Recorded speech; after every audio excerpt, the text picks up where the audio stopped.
Bismillahirrahmanirrahim. Assalamu alaikum dear students. I am Professor Muhammad Bilal, Head of Commerce Department, Apex Group of Colleges, Tesca Campus. Dear students, आज हम लोग introduction to business के अंदर जो topic discuss करेंगे वो topic है types या kinds of insurance. Previous lecture में आप लोगों ने देखा था कि इंश्योरेंस जो है उससे क्या मुराद है और इंश्योरेंस जो है उसके प्रिंसिपल्स क्या हैं। तो आज का हमारा जो लेक्चर है इसमें हम डिस्कस करेंगे जो हमारे पास काइंड्स ऑफ इंश्योरेंस अवेलेबल हैं। तो उसमें हमारे पास बेसिकली 4 डिफरेंट कैटेगरीज हैं। तो आइए देखते हैं वन बाय वन कि हमारे पास जो है वो 4 डिफरेंट कैटेगरीज कौन कौन सी हैं। सबसे पहले जो हमारी मैरीन इंश्योरेंस। मैरीन इंश्योरेंस जो है ये हमारी कह लें आम अल्फाज के अंदर जो बहरी इंश्योरेंस है। अगर आप लोग जो है वो अपनी गुड्स की इम्पोर्ट एंड एक्सपोर्ट करते हैं बहरी रास्ते से, तो आप वहाँ पे अपनी गुड्स की जो इंश्योरेंस करते हैं उसको हम मैरीन इंश्योरेंस कहते हैं। उसके बाद फायर इंश्योरेंस है, आग से बचाव या आग की वजह से जो नुकसान होता है। उसके बाद लाइफ इंश्योरेंस है, ज़िंदगी का बीमा। और एक्सीडेंटल इंश्योरेंस है, जो अगर किसी हादसे की वजह से नुकसान हो तो उसको कवर अप करने के लिए। तो सबसे पहले जो है वो हम डिस्कस करेंगे कि हमारे पास जो मैरीन इंश्योरेंस है इससे क्या मुराद है। तो बुनियादी तौर पे मैरीन इंश्योरेंस जो है ये आपकी कॉन्ट्रैक्ट ऑफ इंडेमनिटी है। कॉन्ट्रैक्ट ऑफ इंडेमनिटी क्या होता है कि इसमें आपका जो नुकसान है उस नुकसान की जो है वो तलाफी की जाएगी। उसके बाद इस कॉन्ट्रैक्ट के अंदर जो हमारी इंश्योरेंस कंपनी है वो प्रॉमिस करती है कि वो आपका जो नुकसान होगा, ठीक है जी, जो आपने अपनी कमोडिटी जो है वो आपने इंश्योर्ड की हुई है उसको अगर समंदरी किसी कह लें वजह से, तो उसका उस नुकसान की जो है वो आपकी तलाफी की जाएगी। उसके बाद जो है वो हमारे पास है कि इसमें फैक्टर्स कौन कौन से इंक्लूड होते हैं जब ये कॉन्ट्रैक्ट होता है। तो उसमें है कि शिप जो है वो डैश इनटू एनीथिंग, शिप जो है वो टकरा सकता है किसी चीज़ से, ठीक है जी। और उसके बाद जो है वो the ship can sink, ship जो है वो डूब सकता है। और उसके बाद है the ship can catch fire, ship जो है उसको आग लग सकती है। शिप जो है वो पानी से भर सकता है या किसी भी वजह से जो है वो बहरी जहाज जो है उसको नुकसान पहुंच सकता है। तो ये इसके जो है वो आप कह सकते हैं कि फैक्टर्स हैं जिनकी बुनियाद पे ये वाला कॉन्ट्रैक्ट होता है। उसके बाद हमारे पास इसकी डेफिनेशन है। तो डेफिनेशन के अंदर लिखा है कि a marine insurance policy is a contract, ठीक है जी, whereby the insurer undertakes to indemnify the insured. तो ये कॉन्ट्रैक्ट होता है, ठीक है जी, जिसमें इंश्योरेंस जिसने की है जो कंपनी है वो आपको इस बात का वादा जो है वो देती है टू इंडेमनीफाई द इंश्योर्ड कि जिस चीज़ की चीज़ की आपने जो है वो इंश्योरेंस करवाई है उसको अगर कोई नुकसान पहुंचता है तो उस नुकसान की जो है वो तलाफी करने का ये कॉन्ट्रैक्ट है।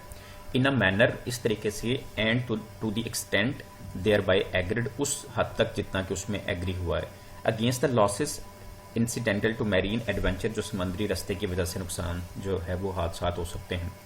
अब ये जो मैरीन इंश्योरेंस है इसका कॉन्ट्रैक्ट जो है उसके कुछ करेक्टरिस्टिक्स होते हैं। सबसे पहला ये है कि इंश्योरेबल इंटरेस्ट। इंश्योरेबल इंटरेस्ट ये है कि ये वो इसके अंदर जो आपका ऑब्जेक्ट है जिसकी आपने इंश्योरेंस करनी है उसका होना ज़रूरी है और वो वैल्यूएबल होना चाहिए, ठीक है। आप गुड्स की जो है वो इंश्योरेंस करवा रहे हैं, जिस चीज़ की भी करवा रहे हैं, ठीक है जी, वो उसका जो है वो कह लें कि इंश्योरेबल इंटरेस्ट का वहाँ मौजूद होना ज़रूरी है। उसके बाद डिस्क्लोज ऑल द फैक्ट्स, जो भी उस कॉन्ट्रैक्ट या उस चीज़ के बारे में दोनों पार्टीज जो हैं वो करेक्टरिस्टिक्स में से वो जो भी उसके कह लें कि मेन एलिमेंट्स हैं वो डिस्क्लोज करेंगे।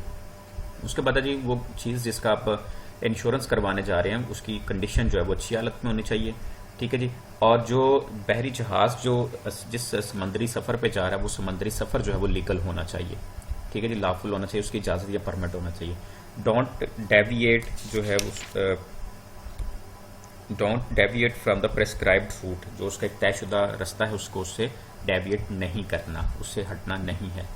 अब अगर हम यहाँ पे इसकी काइंड्स की बात करें जो मैरीन इंश्योरेंस के अंदर हैं, उसमें वॉयाज पॉलिसी है, ठीक है जी, और ये किसी खास बहरी सफ़र के लिए जो है इसमें जो है वो एक बंदरगाह से दूसरे बंदरगाह तक जो है वो सामान पहुँचने तक का जो है ये कॉन्ट्रैक्ट होता है। टाइम पॉलिसी है, इसमें एक स्पेसिफिक टाइम पीरियड होता है, ठीक है, उसके लिए ये पॉलिसी जो है वो होती है। मिक्स्ड के अंदर ये वॉयाज और टाइम पॉलिसी दोनों के जो है वो कह लेंगे करेक्टरिस्टिक्स इंक्लूड होते हैं। वैल्यूड पॉलिसी ये होती है कि इसमें जो है वो शेयर की वैल्यू पहले से जो है उसका तयन किया जाता है, ठीक है, और वैल्यू तयन करने के बाद नुकसान की सूरत में जो है वो जितने वैल्यू होती है उसकी जो है वो तलाफी की जाती है। अनवैल्यूड के अंदर जो है वो आप कह सकते हैं कि उसमें पहले से चीज़ों की जो है वो वैल्यू तय नहीं होती, at the time of loss जो है वैल्यू जो है वो फाइंड आउट की जाती है।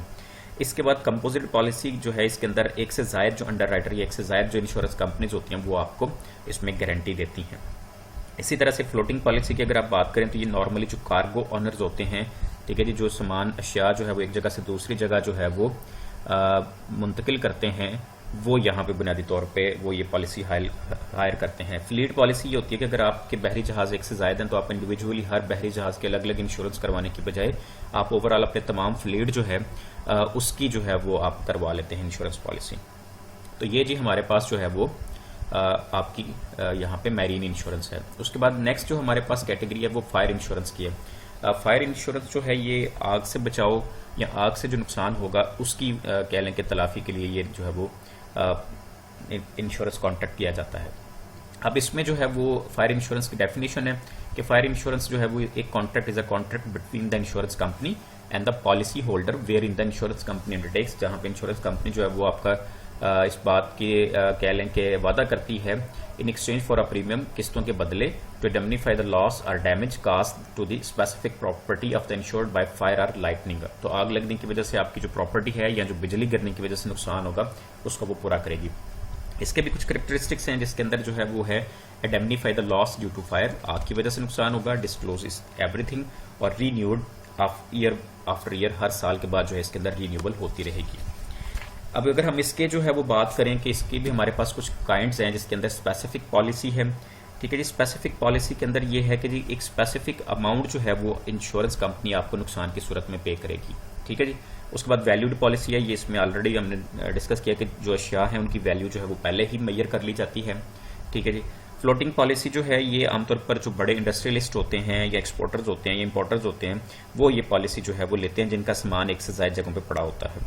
कंसिक्वेंशियल लॉस पॉलिसी जो है इसके अंदर जो है वो कह रहा है कि आप जब आपको आग लग गई आपके प्रॉपर्टी को, उसके बाद आपका बिजनेस स्टक हो गया, स्टॉप हो गया, तो इस दौरान जो लॉस होगा इस लॉस को जो है वो कवर अप करने के लिए आपकी कंसिक्वेंशियल जो है वो लॉस पॉलिसी है। इसी तरह से एवरेज पॉलिसी है, इसमें जो ये है कि आपका नुकसान जो है वो as per the average value जो है वो आपका पूरा किया जाएगा। इसी तरह से फुल वैल्यूड पॉलिसी, इसमें फुल वैल्यू जो है जितना भी लॉस होगा वो पूरा किया जाता है। रेंट पॉलिसी ये है कि जब आपका बिजनेस जो है वो स्टॉप हो जाता है तो इस दौरान आपके बिजनेस का जो रेंट है उस रेंट को जो है वो पूरा करने के लिए जो है वो आपका ये लॉस पूरा किया जाता है, ये वाली पॉलिसी जो है वो आपको दी जाती है। ब्लैंकेट पॉलिसी जो है इस पॉलिसी के अंदर जो है वो आपकी डिफरेंट प्रॉपर्टीज को एक टाइम पे जो है वो कवर किया जाता है, ठीक है जी। तो ये हमारी जो है ये हमारी यहाँ पे लाइफ जो है वो हमारी जो फायर इंश्योरेंस है उसके ये हमारे जो है वो टाइप्स हैं। नेक्स्ट हमारे पास लाइफ इंश्योरेंस है जी। लाइफ इंश्योरेंस सबसे इंपॉर्टेंट है जी, ठीक है जी। तो लाइफ इंश्योरेंस जो है कंपनीज इसमें प्रॉमिस करती हैं to pay specific sum of money to the insured on the expiry of the period of policy or on the death of the insured whichever is earlier to his nominees. तो इसमें आमतौर पे जो है insurance company आपका जो नुकसान है उस नुकसान को आपका जो प्रॉमिस करती है वो आपको कि वो स्पेसिफिक सम ऑफ मनी जो है वो आपको पे करेगी, ठीक है जी। इंश्योरेंस जिस पर्सन ने इंश्योरेंस हायर किया उसकी कह लें कि जब पीरियड कंप्लीट होगा या उसकी जब डेथ होगी, जो भी इसमें से पहले होगा, तो उसके जो वर्षा होंगे उनको। तो डेफिनेशन जो है इसके अंदर लाइफ इंश्योरेंस जो है is defined as a contract whereby the insurer in consideration of a premium. तो इसमें जो है वो आपका जो कंपनी है वो आपको जो है वो आपके नुकसान को पूरा करने के लिए आपके साथ कॉन्ट्रैक्ट करती है ऑफ अ प्रीमियम, ठीक है जी, किस्तों के अगेंस्ट पेड इन लमसम, ठीक है जी। वो हम इकट्ठे भी पे कर सकते हैं और इन पीरियोडिक इंस्टॉलमेंट्स, या फिर हम उनको किस्तों में पे कर सकते हैं। अंडरटेक्स टू पे अ स्पेसिफाइड सम, और फिर वो आपको एक जो है वो स्पेसिफिक रकम पे करेंगे either on the death of the insured, ठीक है जी, जब उसकी डेथ होगी जिसने इंश्योरेंस करवाई है, or on the expiry of specified number of years, या फिर जब उसमें टाइम फ्रेम जो बताया गया उसमें जो भी टाइम फ्रेम होगा उसके अकॉर्डिंग वो कंप्लीट होगा। इसके करेक्टरिस्टिक्स के अंदर ये है कि इसका इंश्योरेबल इंटरेस्ट जो है वो ऑन लाइफ हो सकती है, आपकी वाइफ, आपके बच्चे, आपका बिजनेस पार्टनर, अगर आप डेटर है तो आपका क्रेडिटर, ठीक है। इसके अलावा इसके जो है वो इसमें कोई भी इंफॉर्मेशन छुपानी नहीं है आपको, ठीक है जी। और इन केस अगर जो है वो इंश्योर्ड जो है उसकी डेथ होती है तो उसका इमीडिएट आपने जो है वो नोटिस जो है वो कंपनी को देना है। इन केस अगर जिस पर्सन की इंश्योरेंस थी वो किसी जंग या किसी कह लें कि फ़ज़ाई हादसे में वो उसकी जो है वो मौत होती है तो फिर नुकसान उसका पूरा नहीं किया जाएगा। और इसी तरह से जो है वो यहाँ पे है उसका कि जी not subject to the principle of indemnity, ये नुकसान की तलाफी का जो है वो एग्रीमेंट नहीं है। अच्छा जी, इसमें होल लाइफ पॉलिसी है। होल लाइफ पॉलिसी के अंदर जो है वो आपकी जितनी टोटल लाइफ है उतनी देर तक आप इसकी इंस्टॉलमेंट्स पे करते हैं, और ये जब पर्सन जिसकी कह लें कि इंश्योरेंस हुई है उसकी जब डेथ होती है तो वो इसको आपकी जो है वो पे किया जाता है। इसके बाद स्ट्रेट लाइफ है जी, इसकी एक टाइप, ठीक है जी, और एक है जी लिमिटेड पेमेंट पॉलिसी।